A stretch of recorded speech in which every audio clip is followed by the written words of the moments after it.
So in this video, I'm going to discuss the split the string problem which occurred in today's GFG contest. If you have any doubt regarding this, you can ping me up on Instagram or even you can join my Discord server. I will provide both the links in the comment section.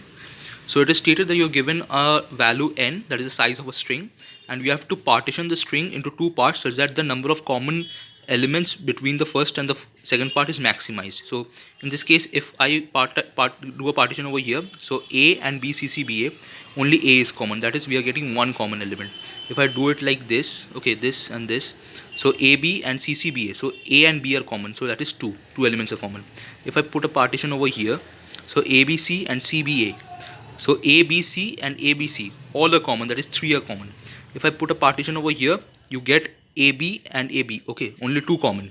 And if I put a partition over here, you get only A common in both the parts. So the maximum is 3. So we output 3. In this case, one valid partition is this, so only B is common between them, so only one element. Okay, the basic concept behind this is you have to initialize two frequency arrays, frequency 1 to 26 and frequency 2 to 26 of size 26. That is the frequency of alphabets. Frequency 1 is going to calculate the frequency of alphabets from 0 to I minus 1th position, and frequency 2 is going to do the same thing from ith to the rest positions. Okay, so what we exactly did in this case, that is we are going to make a partition and find the frequency of this and frequency of this and match the number of common elements. That is the basic approach. So int frequency 1 26, frequency 2 26. When you run a loop from I is equal to 0 to I less than n, I plus plus, frequency 1 of this A thing, caret I minus A plus plus, that is you're going to find out the this frequency 1. First we are going to just run throughout the whole string and find out the frequency of all the alphabets. Then int answer equals to 0, that is the minimum possible answer that can happen in the output is 0. So we run a loop from I is equals to n minus 1 to I greater than equal to 1, I minus 1 is, that is 0 to, as I have already said, that it is going to the first thing is going to from 0 to 1 I minus 1, and the second is going from I to n minus 1. Okay, so this is what it should look like. This will be in frequency 1 array and this will be in frequency 2 array.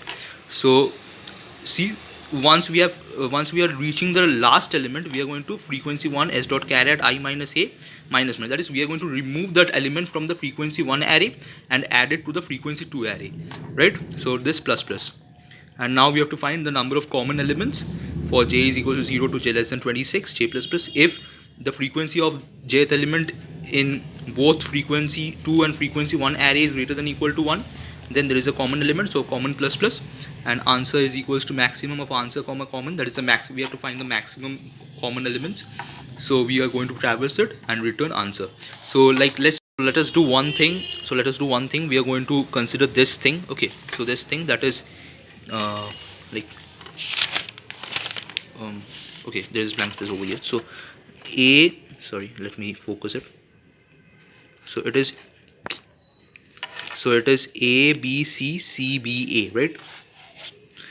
So frequency 1 looks like 0 0 0 dot dot dot, and frequency 2 looks like 0 0 0 dot dot dot. Okay, so we find A, this becomes 1, B, this becomes 1, C, this becomes 1, again C, this becomes 2, B, this becomes 2, A, this becomes 2. And now we are going to traverse from the left, and we are going, for A we are going to decrease 1 and increase 1 to this. So now check how many common are there. This is greater than equal to 1, this is greater than equal to 1, none of them are greater than equal to 1, so number of common is 1. And what will the answer be? It was initially 0, but since we are going to consider the maximum, so it is now 1. Now we are going to delete B from frequency 1. Okay, so this becomes 1 and insert it to frequency 2. So how many are common? This is greater than equal to 1, this is greater than equal to 1, this is greater than equal to 1, this is greater than equal to 1. Nothing is greater than equal to 1. Okay, so in this frequency 2, nothing is greater than equal to 1. So number of common will be 2 and the answer will be overwritten as 2. Then we visit C, that is we are going to remove C from this and add C to this. Now the number of common elements will be A, B, C, all of them, okay, because all of them are greater than equal to 1 in both the cases. So number of common elements is 3 and answer becomes 3. We can go on iterating throughout the whole thing, but it won't make sense because whatever we get won't be greater than equal to 3. Okay, sorry, it won't be greater than 3. Okay, so this is the maximum thing, so you can go on iterating. So after this 3 you will be getting 2, then 1, and so you get this. But this is the basic thing. So thank you.